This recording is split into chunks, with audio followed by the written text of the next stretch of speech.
ছেঁড়া ব্লাউজে বুকের কিছু অংশ ঢেকে রাস্তার পাশে এসে দাঁড়ালাম। একটু আগে আমাকে গণধর্ষণ করা হয়েছে।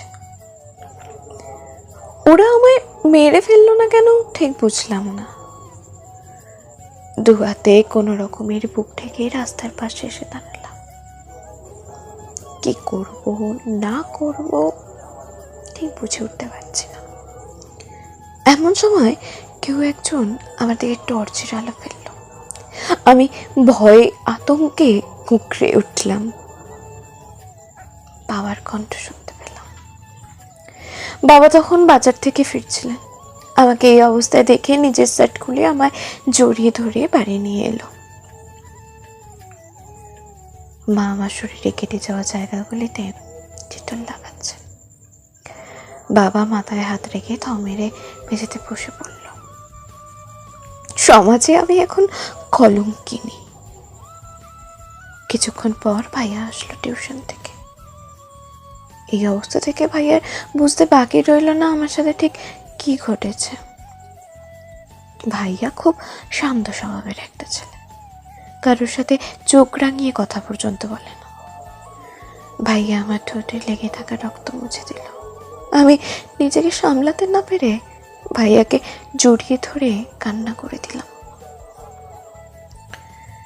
বাবা ভাইয়াকে উদ্দেশ্য করে বলল, পুলিশের কাছে চল, ওদের ফাঁসি না দিলে আমার শান্তি নেই।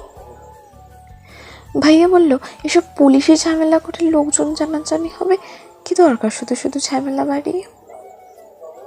ভাইয়ার কথায় আমি হতভম্ব হয়ে তাকিয়ে রইলাম।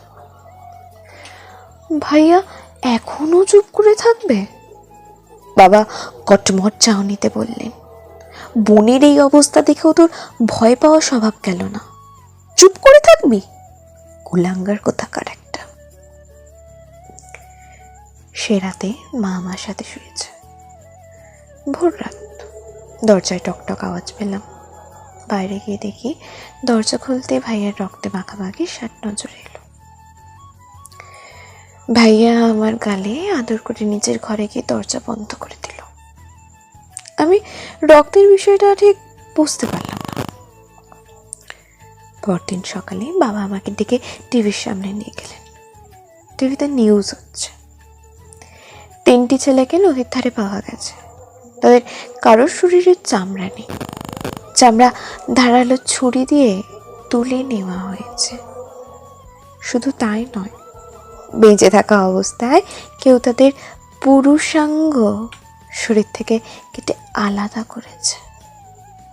ডাক্তাররা জানিয়েছেন, প্রথমে তাদের পুরুষাঙ্গ কেটে ফেলা হয়েছে, এরপর শরীর থেকে চামড়া তুলে ফেলা হয়েছে।